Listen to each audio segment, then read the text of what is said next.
Of many waters with 6 races living together. Globespan is a Guyanese dialogue moving towards the realization of one nation in one Guyana. It's a platform that offers an all-inclusive discussion, with the pros, the cons, the ones that is taken aside, and the ones that stand in the middle. Globespan believes agreeing and disagreeing are part of the nation's building.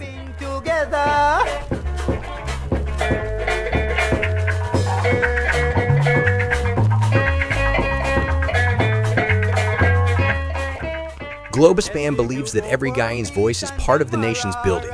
As we span the globe for voices from the diasporas and those living home, we stand on our commitment that we are all Guyanese working towards one nation in one Guyana. Coffee and Dr. Jagan, Bobby, she gave us our great sons. Rohan Kanhai, Coffee and Dr. Jagan. As the world turns on its axis bringing changes, we as Guyanese must adopt to those changes for a better Guyana for all. Globespan stands on its axis with its belief that one nation, one Guyana, one destiny must include voices from all corners of Guyana.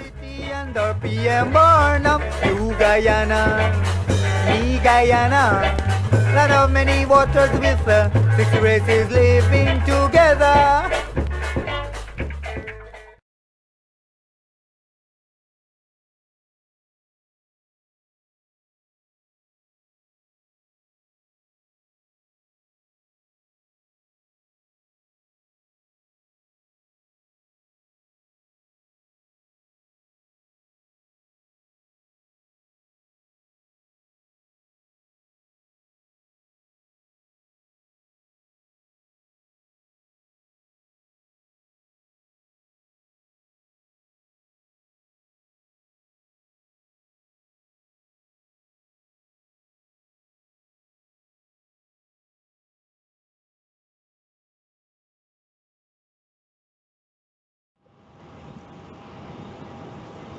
Welcome to Globespan once again.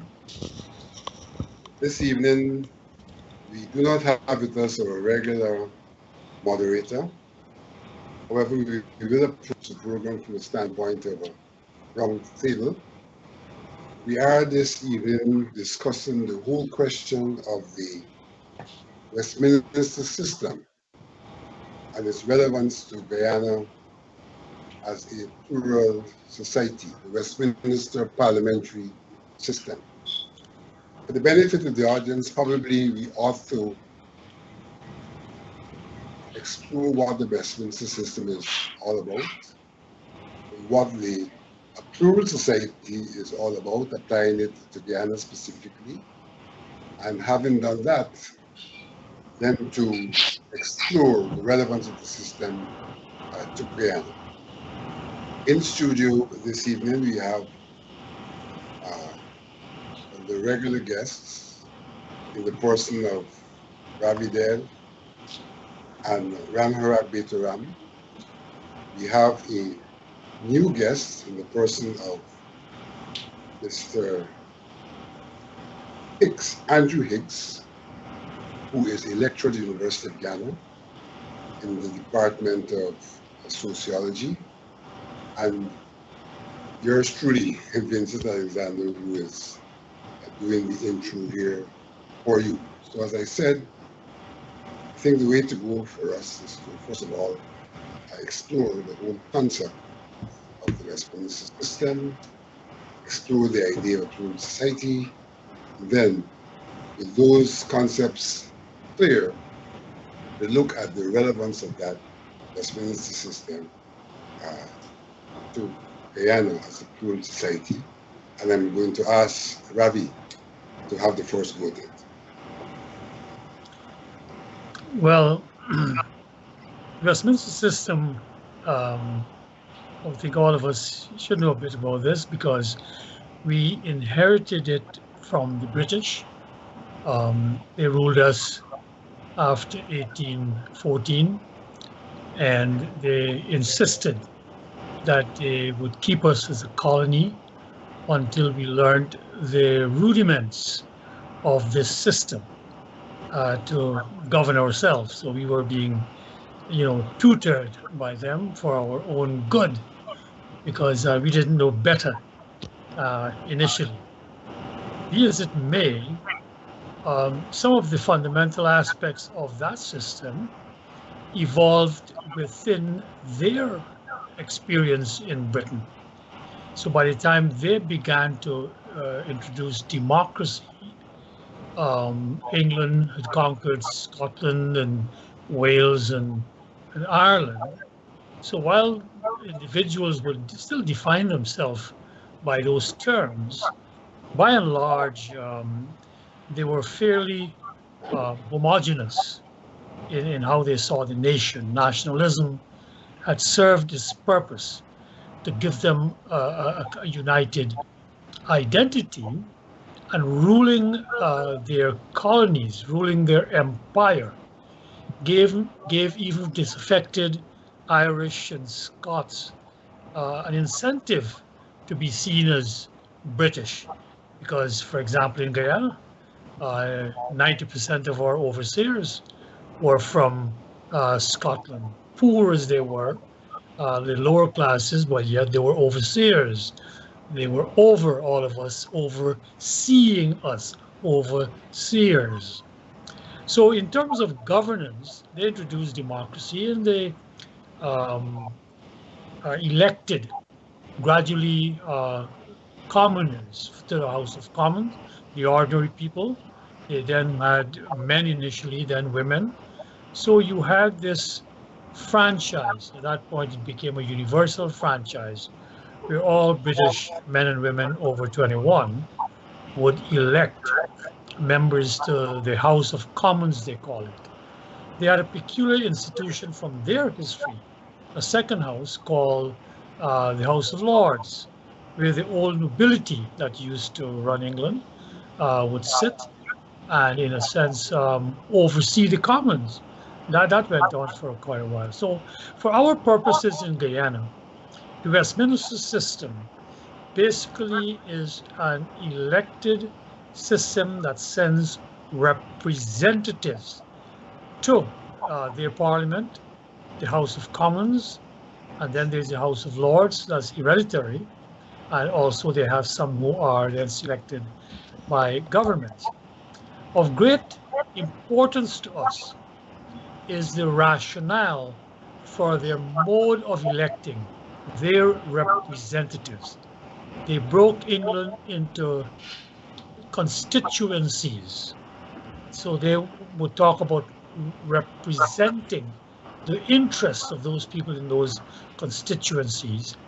And within each constituency, they would elect a member from whoever different parties that would put up their candidates. So a feature of the British system is to have constituencies, and they would elect representatives from these constituencies. And the rationale for that was that they wanted strong government, because the method of counting the votes was first past the post. So in England, and I want to leave us here, the representatives who would represent them in the House of Commons were elected from constituencies where the person agglomerating the greatest number of votes, the majority of the votes, would go on to Parliament. And similarly, the party that overall acquired the most seats based on these constituencies would then form the government. That, in a nutshell, to me, is some of the primary elements of parliamentary Westminster government. Thank you, Ravi. Andrew, do you want to add to that? Comment on that? Well, thank you very much, Vincent, and colleagues of this panel. It's a pleasure for me to join tonight's conversation and to contribute to such an important discourse, which in my view seeks to interrogate the sociology of Guyana in the context of Guyanese political relations and to recognize the historical facts and influences in terms of our current political structure and the manifestations of the political relations that evolve therein and therefrom. I do recognize Ravi has quite aptly explained what manifests as the plurality system, the system of democracy in the context of the first past the post system of governance, and how we have arrived at that. In the context of Guyana, I add that while we, in our democracy, historically have had the first past the post principles, that we, some years after our independence, moved to the system of formally adopting the system of proportional representation, which in fact removed the multi-constituency arrangement and placed Guyana in the context of one single constituency. And while that may have been at one point an accepted experiment in the context of Guyana's democracy, we have also seen some of the challenges that the PR system has engendered. And so we have now moved to a democracy that is sort of a hybrid arrangement in which we have an overarching proportional representation system, but one that is entwined with a constituency system leveled at the context of our regional system. And we talk about the election of our parliamentarians in the context of a hybrid arrangement that synthesizes proportional representation and the first past the post arrangement in the context of our regional representatives. And so I think that is the nature and context of our democratic electoral practices at the moment. And I think it is worthy of some interrogation about the benefits and whether or not we need to explore making further changes that will be more relevant to Guyana's development trajectory moving forward.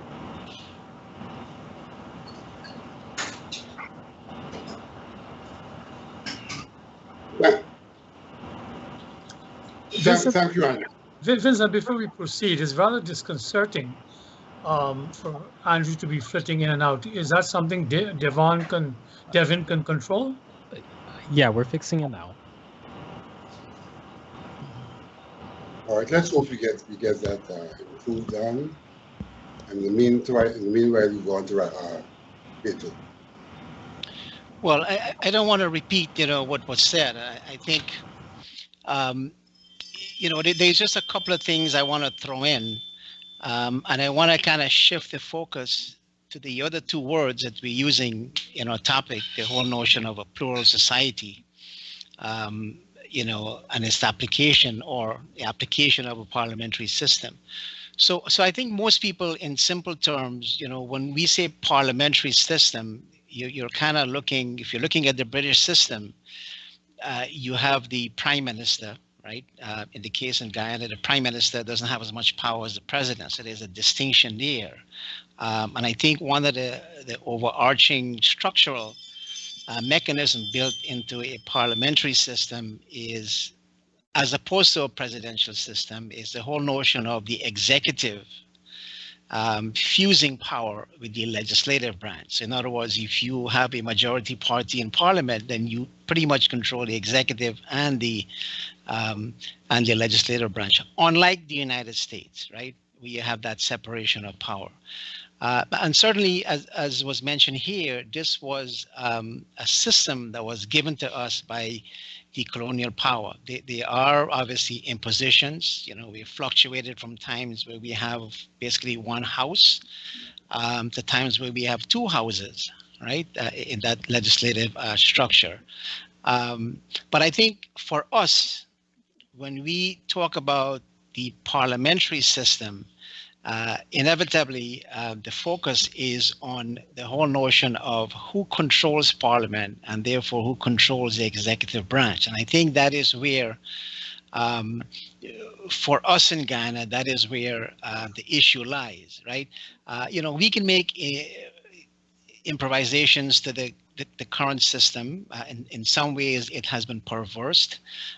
But this whole notion of, let's say, for instance, party paramountcy. But there are other ways, mechanisms that you can include to make this a more functional system. We can talk about, you know, taking power away from the national government and placing that into the hands of local government and so on. So all of those things, you know, you can do to make it a more perfect union, so to speak.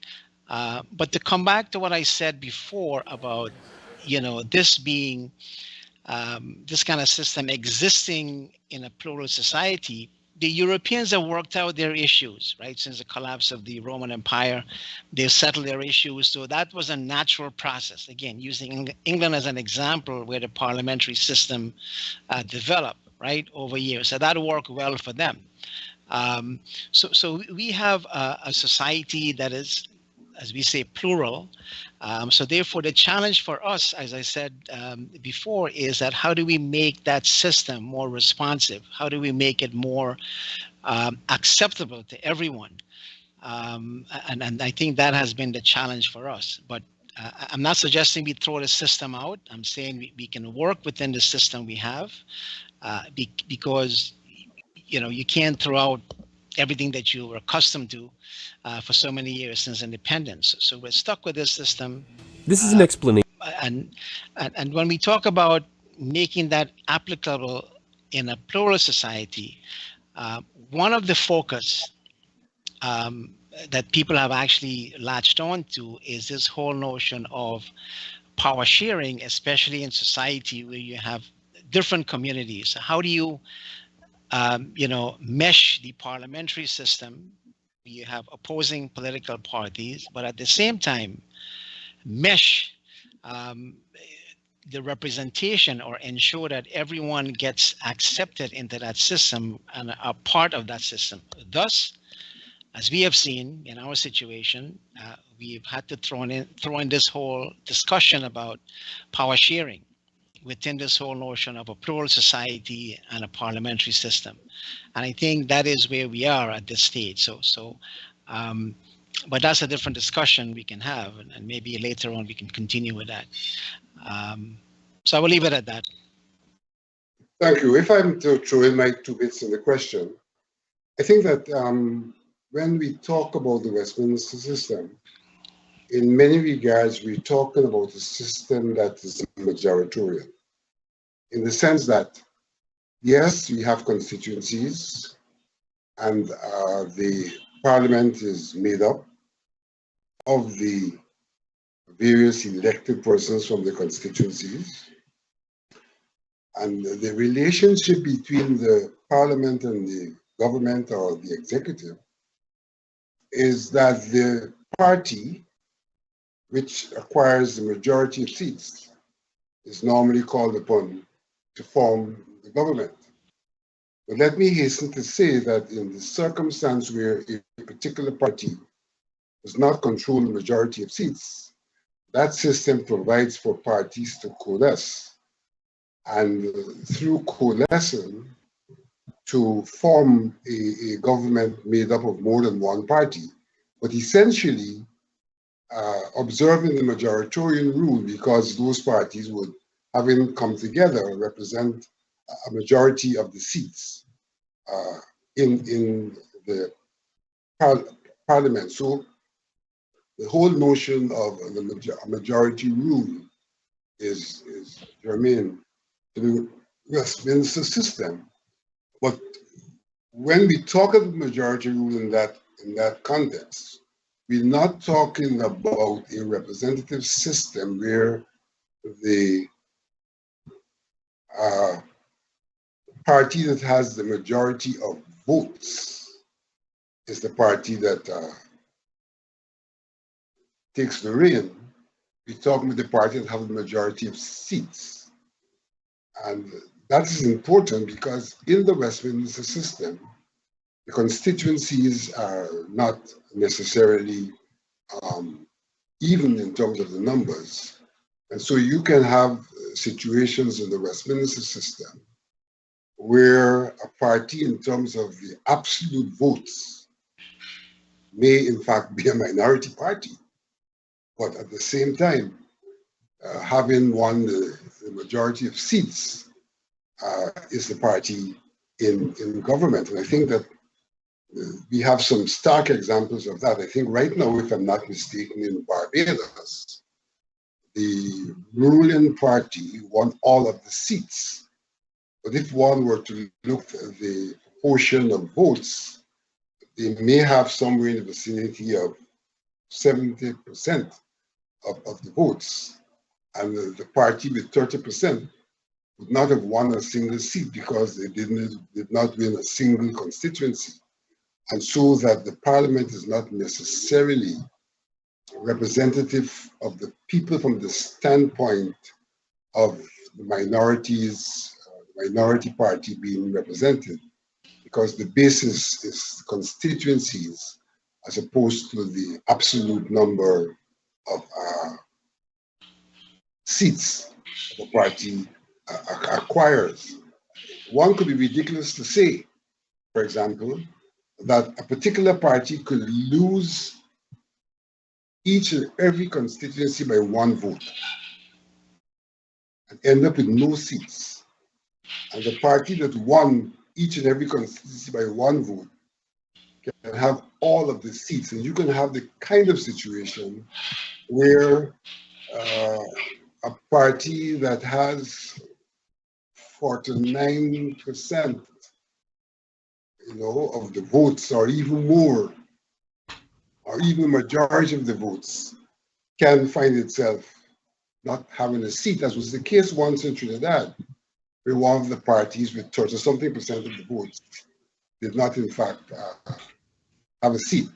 And so we can juxtapose that to the PR system, which is not the system that is associated with the Westminster system as a norm, because the PR system provides for two things. One, parties to get seats in proportion to the number of votes that they acquire. And it also provides, in the case of Guyana, for a party to be in government once it has acquired a plurality. That is, a party need not acquire a majority of votes. But if in a contest with a number of parties, a particular party comes out with the highest number of votes, though it may be less than the majority, it may in fact be called upon to make up the government. In fact, not may be called upon, but is entitled to constitute the government, as opposed to the Westminster system, where very often a judgment call is made when parties do not individually have 50%. A judgment call is made asking parties to coalesce so that they could collectively have 50%. And that is something we need to understand, because that's exactly what happened in the case of Guyana in 1964, when the People's Progressive Party had the majority of, had the largest block of votes. But the combination of the People's National Congress and the UF had the majority of votes. And what the governor did at that time was to call upon those two parties, once they agreed to coalesce and to occupy the seat of government. So that when we talk about Guyana in the context of Westminster system, I think there's always a contention or an argument about whether in fact we are our Westminster system or not. Andrew introduced the idea of us being hybrid, but insofar as we still have a situation where there's majoritarian rule, one may well contend that that is essential element of the Westminster system, which keeps us within the definitional understanding of what the Westminster system is, notwithstanding the fact that this would seem a little contradictory, that we cater for the plurality, but in a circumstance where the party that acquires government is looked upon as the one that has the largest number of votes, although they may not have the majority as would have occurred in Guyana in 2011. So that in some regards we have inherited the Westminster system, but in many regards, particularly after the 1980 Constitution, many elements of that system are no longer present, and the contention is, do we in fact fit into the Westminster system or not? But to a very large extent, the academics still seem to contend that Guyana inherited and still is a member of the family that has the Westminster system. The question that arises, therefore, is with that system, what's the correlation between the parliamentary system and the society itself? Because as Ravi said, in most instances where you have the Westminster system, they are homogeneous societies. And so this apparent distortion between the number of votes and the number of seats doesn't have the same kind of, doesn't raise the same kind of question that is raised in societies that are not homogeneous, societies that are plural societies. And therefore, it's critical for us to contextualize this Westminster system in the case of Guyana, which is not a homogeneous society. And so it would be useful for us now to examine the whole question of the plural society, and would ask Ravi to take the lead in that as well. Well, I want to pick up what Vincent just explained, but to emphasize one aspect of it, which is that this whole thrust, this whole urge to make our political system more or most applicable to our society is not new. That's the first thing we must say. It is not new. And as Vincent said, from the very beginning, as we struggled for independence from Britain, the matter came up because in the 1961 elections, at that time, it was a constituency system, first past the post, like in England and in all the other colonies, excepting Cyprus, I believe. And yet, so the PPP was able to win overwhelmingly. And as Mr. Burnham pointed out to the British overlords at that time, it just wasn't fair, because even though the PPP got, I believe, 24 out of the 35 seats, their percentage of votes did not match. So Mr. Burnham explicitly raised the matter of the correlation between votes, which implies the people and the representative in Parliament. And as the Bible says, lo and behold, the British changed the system. Duncan Sands changed the system, and PR was imposed in the view of Dr. Jagan. It was imposed in Guyana, and we went to the polls in 1964. I'm not going to get into the background of all of this in terms of the Cold War and what else may be playing out. I want to look purely at our political situation in choosing representation within a plural society. Because, as the British explained, the rationale for imposing PR, they pointed out that PR does, in fact, go to the essence of plural societies.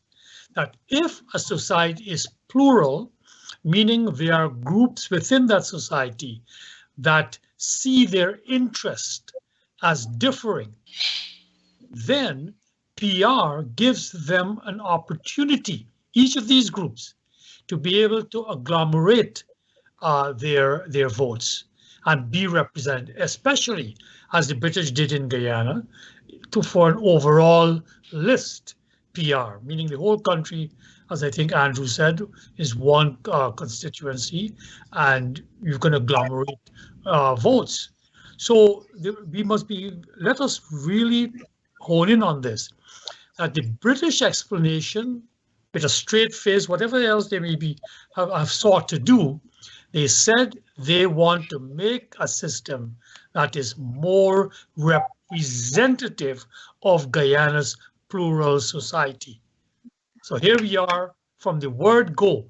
In 1964, we are making changes, or we are having changes. We have requested changes, and changes were made to the form of governance and to the method of selecting that government. That's the first thing I would like to say. Now, as Vincent also alluded to, that the PNC did not get the majority of the votes in that election. The PPP got the plurality, the largest bloc.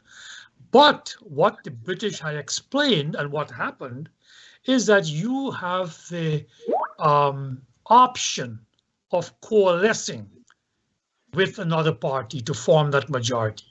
And that majority, and that other party, by definition, would be one that whose supporters did not see their interests as common with yours, or else they would have voted for you.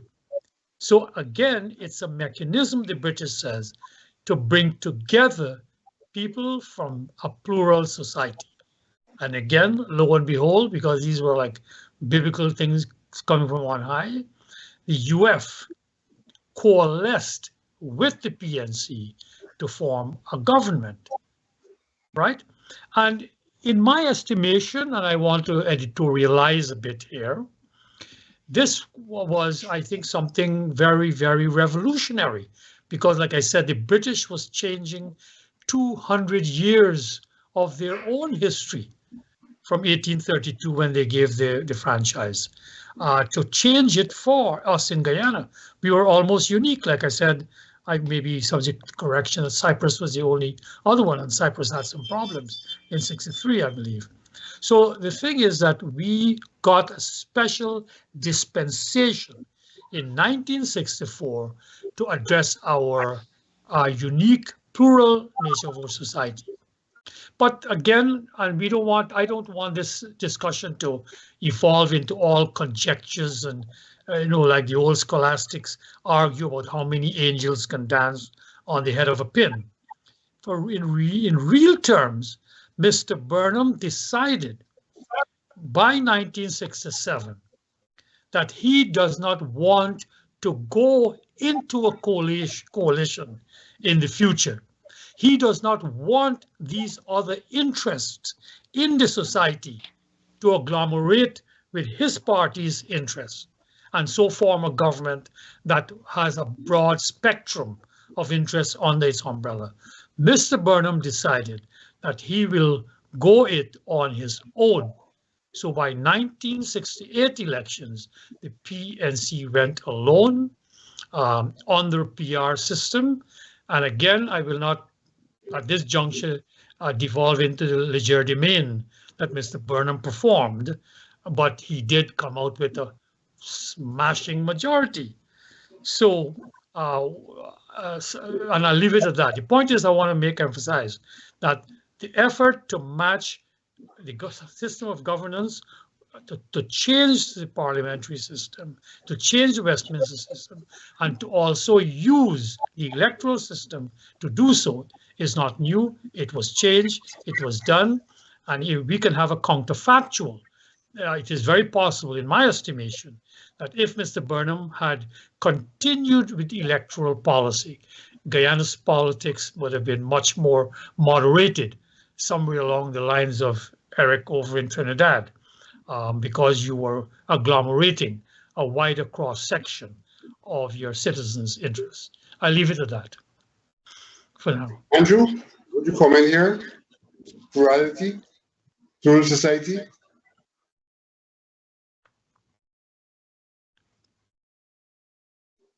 Your mic might be muted, Andrew. You're not hearing Yes, it is muted.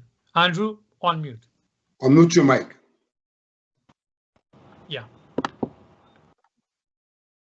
Yeah, just click it once, Mr. Hicks. I didn't get that. Mr. Hicks, click it just once, not twice. Yeah, just click it once to unmute. It's mute again. It's muted, Andrew. Unmute.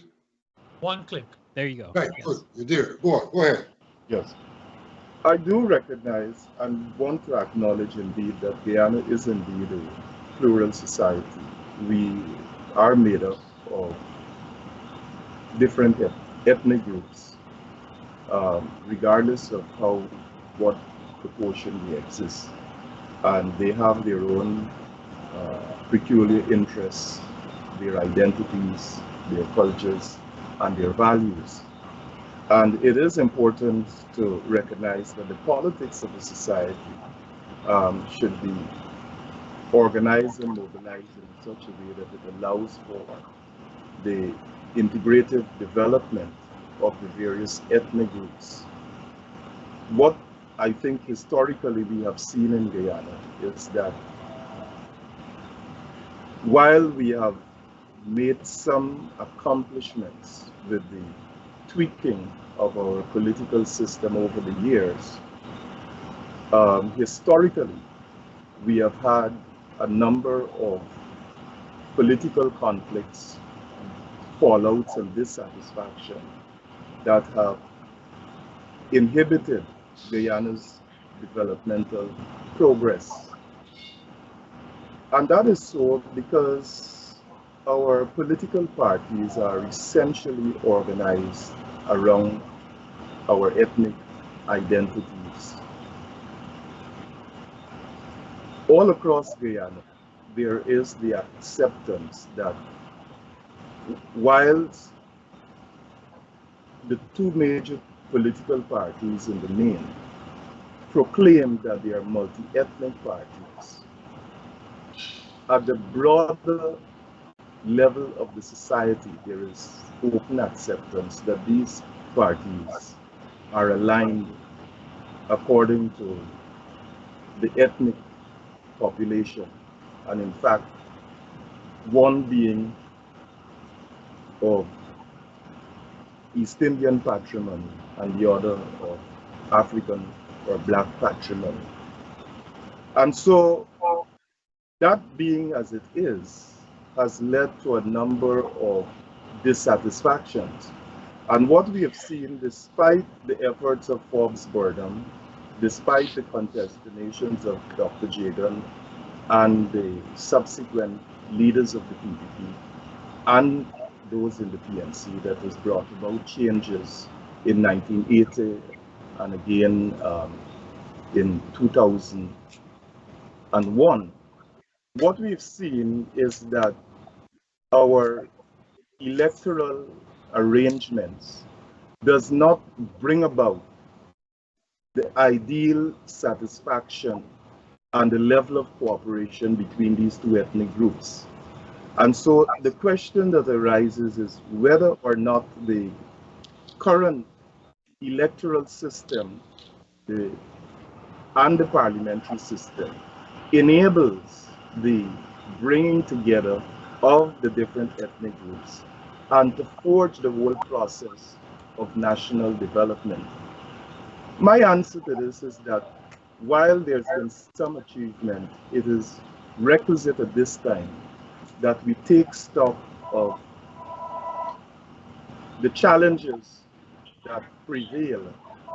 For example, I think historically, post-independence onwards, neither of the two major political parties have generally accepted the results of the elections. In the 28 years of the Burnham-Hoyt PNC, the results were rejected by the PPP.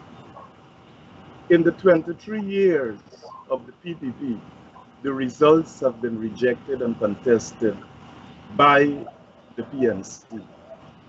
And we have seen in 2015, whilst there was a change in government bringing together what David Granger termed as the Grand Coalition, and I put a question mark on that, there was a rejection of that outcome by the leadership of the PPP.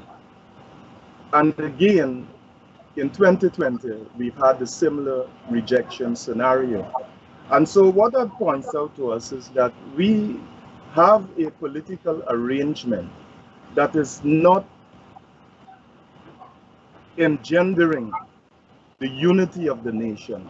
And so perhaps the time has come for us to look at re-engaging and modifying the system that will probably introduce a new formula in terms of our governance structure.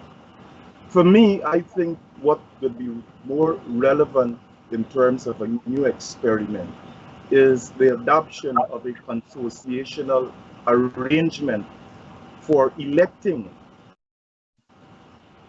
our parliamentary representatives. Because why I say this, even in the context of the present majoritarian system, in which there is the argument that the elected representatives are those who participate in parliament, we have a situation at hand in which the present executive, the governing PPP, refuses to engage with the leadership of the opposition, the elected representatives of the people.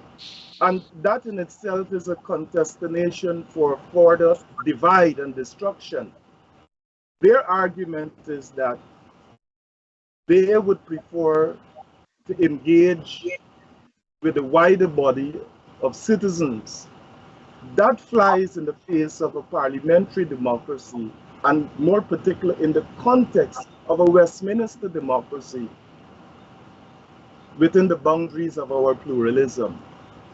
And so I think the time has come for us to explore modifying our arrangements to bring about some moderation and probably the adoption of a more consociational system. And I think linked to that, we, at some point in time, we should also not only explore the whole issue of power sharing, but also the issue of fiscal decentralization, so that you have an integrative political structure that embraces a development trajectory for the people and by the people. Thank you, Andrew. Andrew has, in some regards, started to look at the question of the applicability of the Westminster system to our society. Beto, you may want to I'll go back to the question of the plural society and then take it forward. Yeah, well, I think what has been raised here today so far is the question. Well, we've talked about some of the imperfections, right, in the plural society. I don't know if you guys can hear me. I'm getting a lot of we are hearing you. All right. So the logical question here is, if we're seeing the imperfections are there, then how do we fix the problem? How do we make it workable? In 1992, I had an article published in Caribbean Studies on the same very topic, consociational democracy, a democratic option for Guyana. The problem is, when you look at a power sharing arrangement, the first problem is, I don't know where, that sort of a system exists. So my concern is, are you going to create more of a problem than looking for solutions? Now, granted, if we're saying the problem can be tweaked, there are a number of things, for instance, that I think I would support. For instance, this whole notion of having, constituency-based politics, the way we had before. I think that's something that will make the system more responsive, because you're putting power in the hands of local people. The whole notion of being able to form coalition, not the kind of coalition of convenience we saw, with APNU and AFC. I'm talking about being able to form coalition before. And the reason I'm saying that is because this whole notion of power sharing came about because Africans in Guyana felt that because Indians are in the majority, when you have elections, they will have that upper hand. I believe it was Chetty Jagan in his book said that in 1967, for the first time, the Indian population peaked over the 50%, right? And that continued because prior to that, you had better, sanitary conditions and so on. People were, we had ways to address malaria. You had high birth rate and so on. And that continued until the 1980s, when the Indian population was about almost 53. So there was a legitimate concern there, right, from Africans, that you're living in a society where, though plural, one group has the edge.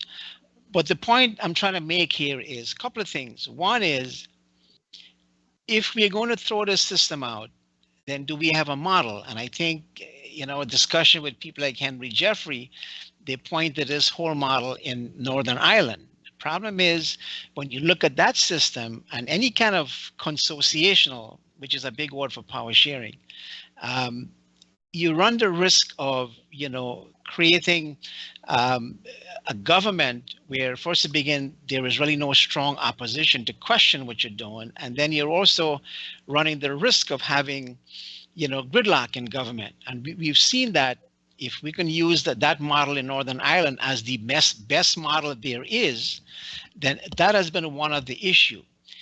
The other problem there is we don't have a long tradition of conflict that has been so intense that groups have to come together again, as in the case of Ireland. And I think the other issue there is that you do have an overriding power, right? A power broker that work to kind of keep those two groups in Northern Ireland together. So when there's gridlock, who comes in? Well, it's the British government that plays that role. So our situation is different. We don't have a society today where you have one group being a majority. This is why I'm saying coalition politics would be a way to go, but being allowed to form coalition before. The Amerindians are about maybe 10+%. The Indian population is about probably 40% or less. So we don't have a group in this plural society that can dominate power in an election. So you do have to be able to either you work with coalition or you should be able to work with other groups. So therefore you can be more inclusive. Again, it is an imperfect system, right? I think there's room for being more inclusive. That's something that we can work towards. And yes, we don't have a truly multiracial political party, but those things are very rare in what we define as plural societies, and it's difficult to try to imagine where these groups can work together. The best way to address this is to really manage the problem. So this, if you want to call it consociational arrangement, doesn't break down and doesn't get out of hand, where the groups go back and become very, very competitive. And I would just add one more thing, when it comes to Guyana, I think there are many opportunities here where you can kind of work towards creating a much more inclusive system within this, Westminster parliamentary system that we have. So I would throw the question out again. If we throw this system out, and maybe Vincent might want to talk about this, then what do we have, and what do we replace this with? Thank you. My disposition, first of all, is to determine whether there's a problem, and to contend that in many regards, the plurality of the society poses a problem. Our society has evolved through the coming of different peoples who would have had different belief systems, probably different value systems, generally speaking, culturally different. And worse than that, that's a natural state in many regards. But worse than that, I think that plurality was also engineered. I think that the colonizers, in their own interests, engineered plurality in the sense that they recognized the natural plurality, and they exploited that natural plurality by pitting ethnic groups against each other in various ways. From the very inception. So, like I said, naturally we have the problem, but in addition to that natural problem, the colonizers engineered and sought to engender that plurality rather than to do things to create a more homogeneous and cohesive society. And this is to me where the problem has its origin. I think that the political forces in Guyana themselves, at the point of the commencement of the struggle for liberation and independence, recognized that problem and did try to deal with that problem, so that when the People's Progressive Party was formed, history tells us that there was a concerted effort. This is not a coincidence of ideology or anything like that, but there was a concerted effort to look for a leader of the Indo-Guyanese and a leader of the Afro-Guyanese, the two major groups, to bring them together so that as we went forward, we could have these two groups working under the leadership of a multi-ethnic leadership, so to speak, and therefore working together to work towards independence and beyond independence. So I'm saying that the fact that they consciously sought to bring together the Afro-Guyanese and the Indo-Guyanese in one party under Indo and Afro leadership was itself a recognition of the problem, a recognition that we have a plural society. Now, unfortunately, that did not work, and I would contend that the vision that took place, fracturing of the party, was not necessarily a function of ethnicity, and that it was necessarily, in the first instance, a function of ideology. At the level of the leadership, that division, in my view, was a function of ideology. But that natural state that I referred to earlier, of a society which was not homogeneous, then out of the coincidence of fracturing that was ideological, but reflected in the Indian leader going in one direction, the African leader going in another direction, led to the society lining up behind the ethnic groups. And that was almost understandable, because that's the reason why they came together in the first instance, to stop that kind of lining up. So they naturally sought to line up, though that was not necessarily the basis or the reason for the split in the party. The groups themselves, bottom up, kind of lined up. And I would venture to say that the political leaders then, in turn, exploited that natural state in pursuit of office and political power. And so here is a manifestation of the plurality impacting the way in which society evolved and the way in which society was developing, and in fact, lending to a problem that, if not resolved, would mean society would not have the smooth kind of cohesive development that is required if it's really going to be able to tackle problems other than the ethnic problem.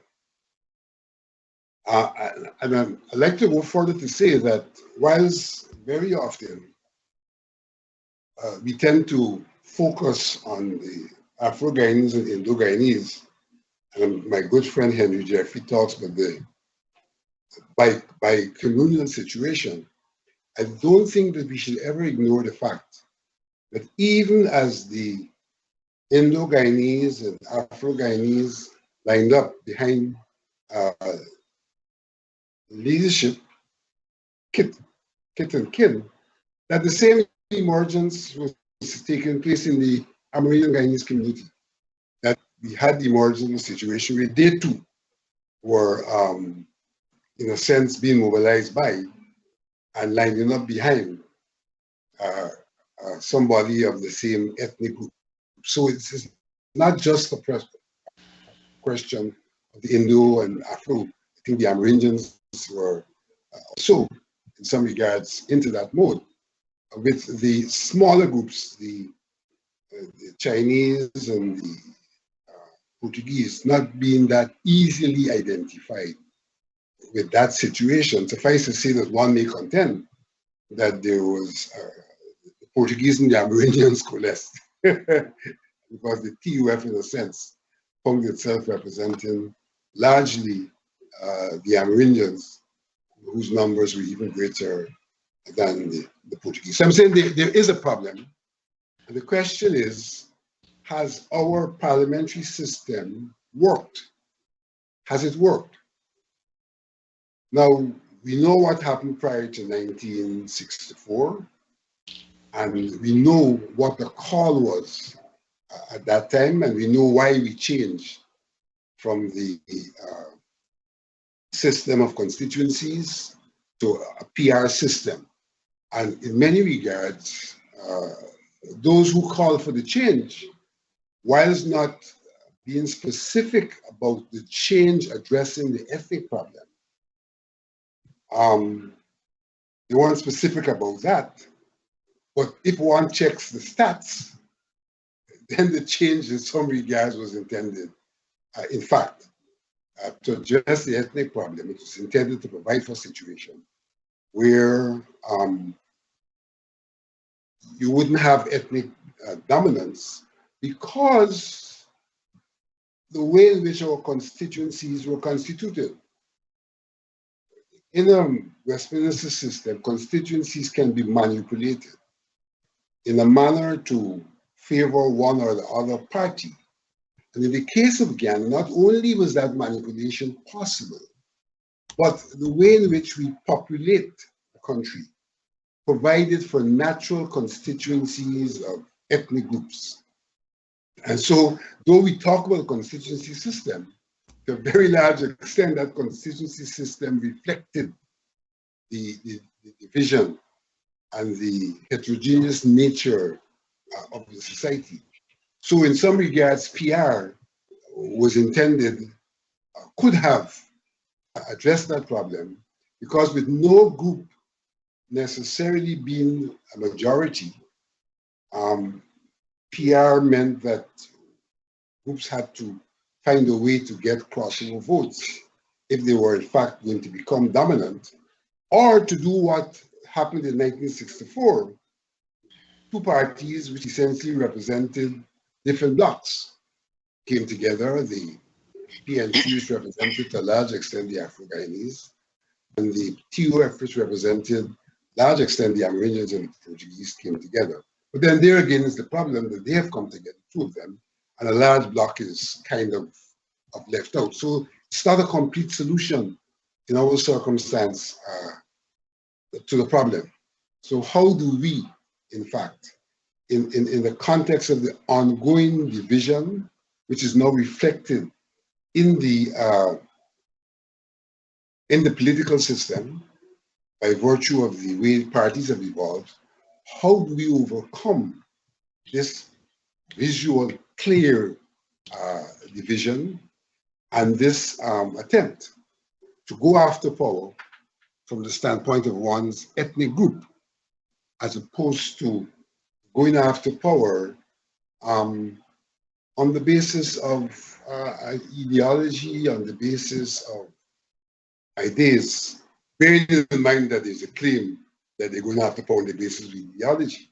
But the way the elections throw up the results and the way the parties conduct themselves during elections clearly suggests that it is ethnicity that drives them far more than ideology, and the outcome does not lend to any kind of cohesion. Therefore, for me, the problem persists, and the question is, how do we address that persistent problem?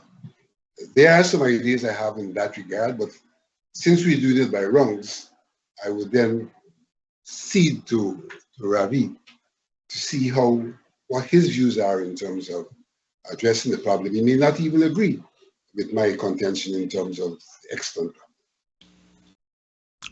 Well, I think you've said a mouthful there, Vincent, and there's a lot to unpack. But again, I want to emphasize this point, that at various times, there have been attempts continuously in our history.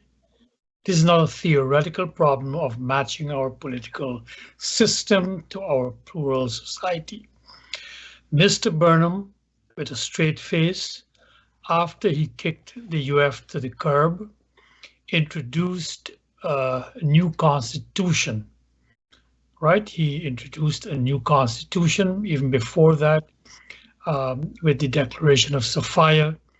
He talked about a new nature of the party, of a paramount party, being the party being over the government, because it describes the existential reality that is the party, people who will be running the government, and therefore, in that sense, is a party that sets, whatever policies there are. Unless, in fact, he was saying this is a more honest approach.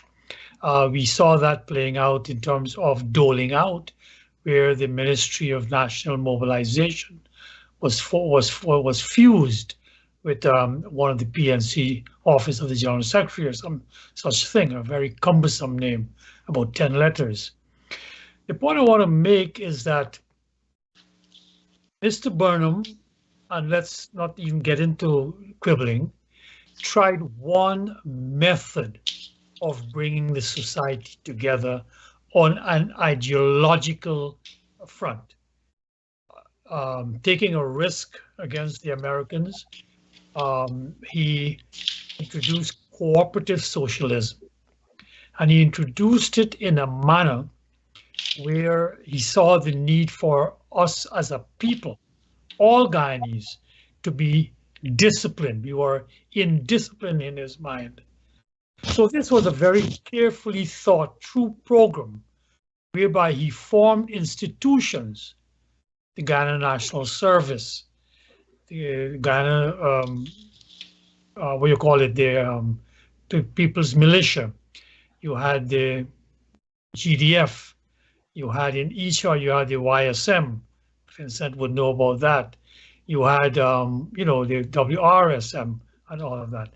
So each aspect of our society was being disciplined, where even the civil servants had to go and perform labor and what have you. The point I'm making is that we went through all of that to address it. It didn't work. And we have to ask ourselves why that didn't work. We have to ask ourselves why that didn't work. And I think we gloss over that, you know, and for various reasons. And we ought not to. This is not academic. We're not here, as I said, discussing how many angels will dance on the head of a pin. Coming back to the later years where we had to reverse gear, because as Marx said, man makes their history, but not in circumstances of their making. So Mr. Hoyt had to decouple to a great extent a lot of those, if we may call it innovations, and sign on to the neoliberal paradigm, right?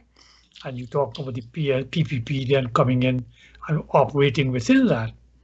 But that did not stop this effort to accommodate our plural society. Dr. Jagan had talked when he was campaigning for election 1992. Beto and I had gone back to Guyana to participate. And Dr. Jagan emphasized that no, there was a term he used, no class or no ethnic group or no strata will be left behind, right? But he formed something called the civic to show that unity. So while we may quibble, and more than quibble, we may disagree vehemently as to whether the civic was representative of what he spoke about and whether he had backtracked on some of what he promised. The effort was there, the acknowledgement was there. Similarly, when later Robert Corbyn was leader of the PNC. Whatever we may say about Robert, he saw the need for a PNC that was going to be acceptable to a wider spectrum of Guyanese. Yeah, I don't think he used the older Bush's phrase of a kinder, gentler PNC, but that is what he attempted to create. And we saw he stepped aside. Mr. Granger was put there. Brigadier Granger was put there. And this name itself was dropped. You had APNU going into things. So these are all attempts because it was a wider conglomeration. People forget that Roar was represented by Everett Franklin in Parliament that formed APNU at that junction. We made it clear we were not invited to do that, but he was there on Roar's behalf. So there was an attempt to form an overarching, wider coalition, which was more representative of the people. The effort was there. In my estimation, and this is the key thing that everyone keeps avoiding, including Vincent, that right now, because of what transpired before, there has been a complete change of the Guyanese demographic, and Mr. Hicks, as a sociologist, should appreciate that. Unlike when we pointed out in 1992 that there was an African ethnic security dilemma, that if he went along with the so-called democratic rules, he was going to be locked out forever. Beto and myself put that out. We put that out, and nobody mentions that we saw the dilemma of the black man in Guyana and the need for a change. But at this juncture, let us also now accept that that dilemma is now over. We are a nation of minorities. And in a nation of minorities, as Vincent said, maybe in another circumstance, but just now he said it, that therefore you have to reach across your so-called natural group, reach across the divide and agglomerate votes. And in doing so, you ipso facto bringing others from other groups. So you're talking of addressing the plural nature of our society. And Mr. Granger did that in 2015. So it is not a matter of conjecture or just counting angels.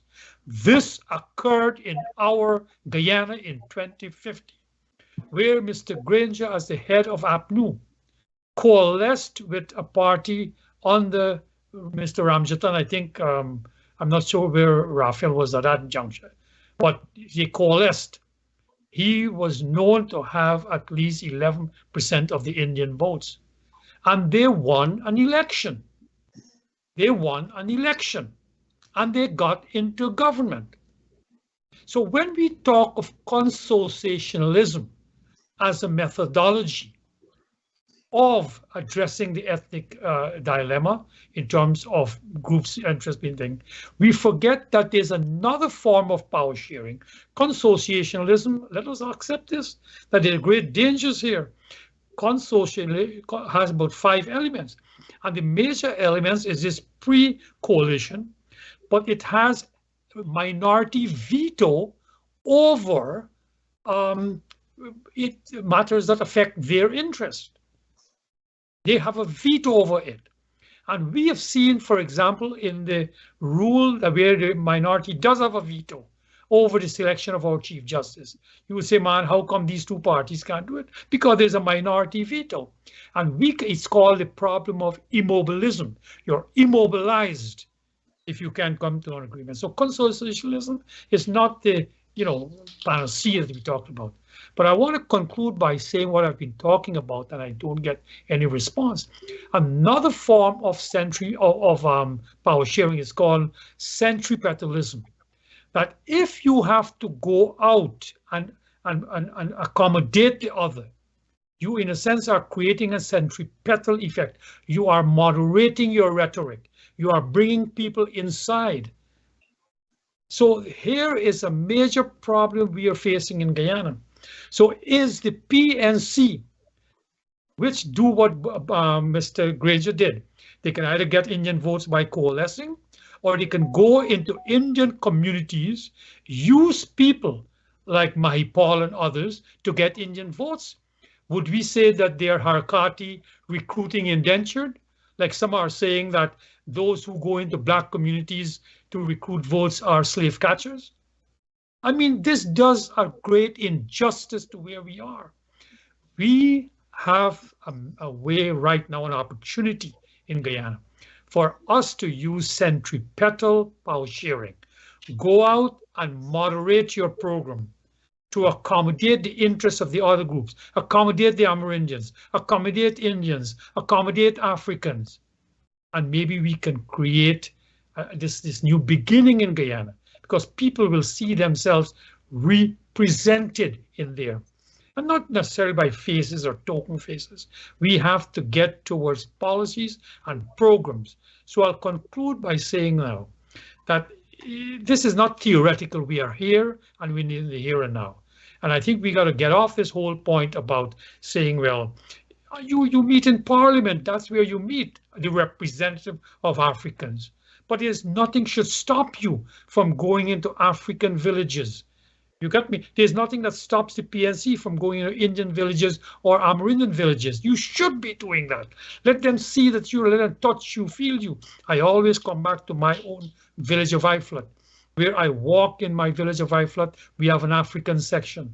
And as I walk through, people will call off, Ravi, Ravi. They know you. They can talk to you. They can feel you, touch you, hold you. Enough said. I think I've spoken as long as Vincent normally does. Andrew, take it from there. And please unmute your mic.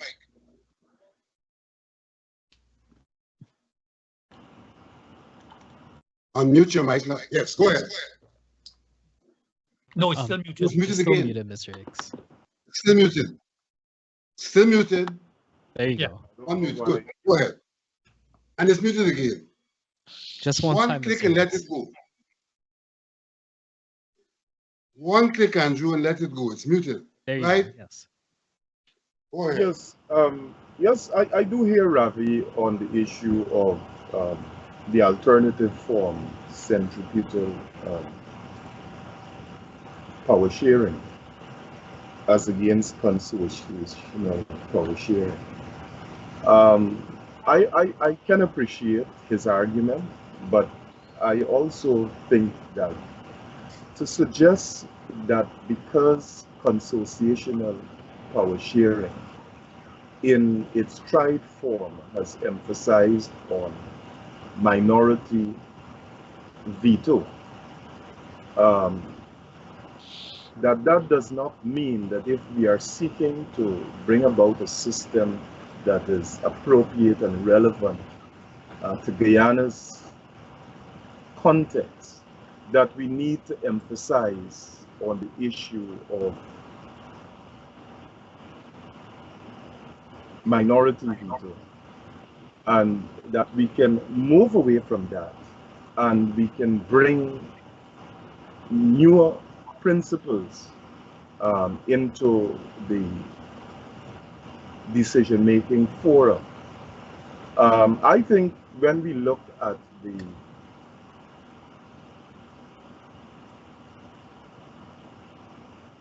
constitutional reform process post 1997 all the way up to 2001, that the nation has a better example of power sharing, the devolution, engagement, and ultimately engendering the level of national cooperation through dialogue and integration at the level of the parliament. When you look at the ways the structure of the Constitutional Reform Commission, it gives a voice to the minority and a voice that had power in the decision-making process. And that dialogue in itself resonated into an integrative arrangement in which we saw at the level of the parliament, the two major, the political parties, inclusive of the two major political parties, agreeing to the kind of constitutional reordering that has given Guyana much of the peace that we have. But notwithstanding that, I think we have to recognize that in the context of our existing plurality, that while there isn't open, violent confrontations, that there is high levels of dissatisfaction across the various ethnic groups. There's lots of suspicion about each other. And while we seem to be mingling, we are not mixing sufficiently. And therefore, it is necessary that we look at the arrangement. I think oftentimes there is the fear that the consociational structure will engender ethnic hostility. but it really has the capacity to ease ethnic tension. And I think for me, what stands out is the power sharing methodology that flow out of the post 97 constitutional reform process that saw a level of maturity and participation.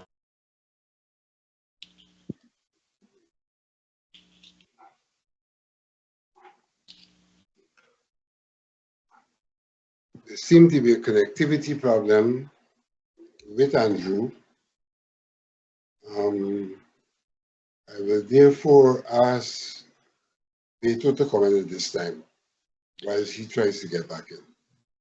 Well, you know, if we can put the forms of government, right, on a continuum, let's say on the one hand, you look at the American system where you had, you know, a constitution called the Articles of Confederation. You had a confederation of states that exists, right? And without getting into all the minute details about that, there were a number of issues there. So you can't have communities existing or parts of a state existing, you know, with their own sort of independence or semi-independence, right? And on the other extreme, you can have a situation where you may have situation where in some societies, plural societies, where conflicts can be escalated to an extent where it's difficult to establish a state, right, that can exist where people can actually interact with each other. So in the middle of those two framework, I'm trying to make the argument here that despite the imperfections we have a parliamentary system, but I'm suggesting that we can correct those imperfections or attempt to correct them with some of those consociational arrangements we're talking about, right? And to kind of simplify this, you know, we have written about this over the years, and it comes back to repeating some of those, you know, mechanisms which we believe can address some of those imperfections. And we talk about the issue with the coalition, the whole notion of constituency politics. I'm going to throw in a couple of others, which we have discussed before. Any system of any government that controls political power should look towards creating a sort of a multicultural policy in terms of addressing, you know, issues that come up. Now, Canada has that, right? You know, here in the school district, you know, where I reside, we had the superintendent adopt a superintendent and the board adopt a multicultural policy. Basically, what that means is, yes, you're promoting this whole notion of, you know, one Guyana or one district or whatever, but you recognize the diversity that you have in the community. So therefore, when you're hiring, you want to be conscious of the fact that you want to be inclusive. So I'm going to throw in this whole notion of inclusivity as another mechanism that we can use. We have talked about this whole notion of caucusing, right? Where you have different communities, regardless of who is occupying the position of power. You can have this sort of a caucusing, like the United States, you have a Black caucus, you have a Hispanic caucus that advises the Democratic Party. They take positions and they try to get the party to adopt to those positions or address specific issues that they have, right? We also talk about this whole notion, another way of addressing imperfections, this whole notion of having ethnic impact statements, you know, where you can have, if the question is about allocation of government contracts, well, you can address that or try to address it. So ethnic impact statements will allow you, you know, to look at those programs, who's benefiting and who's not benefiting, and then come back to the drawing table with the different communities and try to address that. That also entails a certain level, and again, this is another proposal we have made in terms of specific proposal to address imperfections, which is the notion of having some kind of affirmative action. We're having a discussion here primarily about Africans and Indians, but we have the indigenous people, Affirmative action policies will certainly benefit them in certain levels, right? In certain things that certain issues that they have to deal with. So I think when it comes to the imperfections, yes, if we look towards a purely defined form in terms of this whole notion of consociation or power sharing, as defined by people like Haran, the Dutch political scientists who came up with this, we're in a sense going to, I think, create problems that we can't deal with, and it's going to lead to additional, pressure on the current state that we have. So, in summary, I'm saying we can exist in a parliamentary, with the parliamentary system in a plural society, but consciously moving towards addressing those imperfections by adopting some of those mechanisms, that I mentioned. Thank you. Andrew, I would have wanted to come back to you, having lost some time. You haven't lost some time, but we're just 5 minutes away from the end of the program. And Ravi will tell you that's far less than the amount of time I would normally speak for. So I'm going to wrap it up. And I think that basically we have found ourselves in some regards at two different ends of the pole between myself and Ravi, with probably yourself and Beto coming down the center. Whilst it is true that in 2011, 2015, there was a manifestation that parties could in fact cross the divide and get votes, we must never lose sight of the fact that that crossing of the divide itself took on an ethnic dimension. The AFC came and what they got essentially was in the votes. And we never really saw a complete organic opposition in the sense of the APNU and the AFC. So to me, the ethnic problem still, to a very large extent, prevail. And so, bearing in mind what happened in 2011 and 2015, bearing in mind that we haven't mentioned that there were attempts between Borum and Chetty, two attempts, I think, in somewhere in the 70s, somewhere around 77 and 85, in fact, to find a solution. That also should be borne in mind. I think that to get to where we want to get to, there needs to be what may be an interim arrangement. And I, in some regard, would consider power sharing an interim arrangement where, first of all, we have to do what has not been done by the politicians. It's to accept and admit that there is a problem to be solved. I think that's probably the biggest part of our problem, this denial of the problem. And so we have to get to the point where there's acceptance of the problem and where we work together with the understanding that there are no losers. Because I think one of the problems we have is that there's a feeling that there could be losers in all of this. And the political forces tend to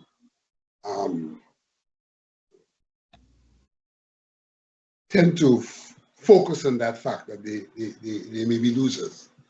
What we haven't accepted also is that there's another dynamic other than ethnicity, which is not unrelated to history in Guyana's context, and that's the dynamic of class. And that what has essentially happened in Guyana, you have the emergence of economic class that is also very much identified with an ethnic group. And so, to some extent, one may find that that class uses ethnicity in its interests, though its fundamental interest is class. And given the way in which the ethnic groups are organized, they're able to manipulate the mass under the class. So there's really a need to identify that there is a problem. To me, the solving has to do with being able to retreat And to me, retreating could be evident in some period of power sharing that allows for refashioning things, that allows for building trust, that allows for this fear of losing being overcome.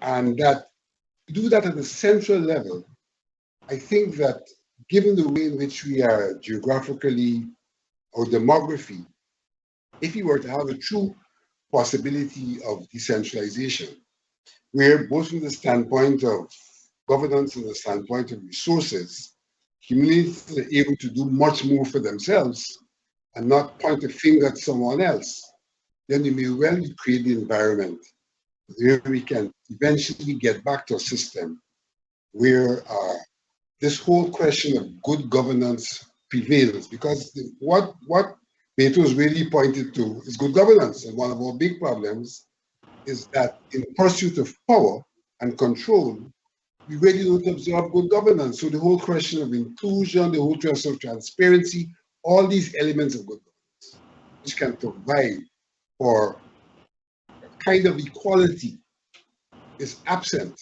And therefore, we need a period for building good governance and a period in which we also give recognition to the fact that the ethnic groups have different problems. And Ravi talked earlier on about the security dilemma. They have different problems.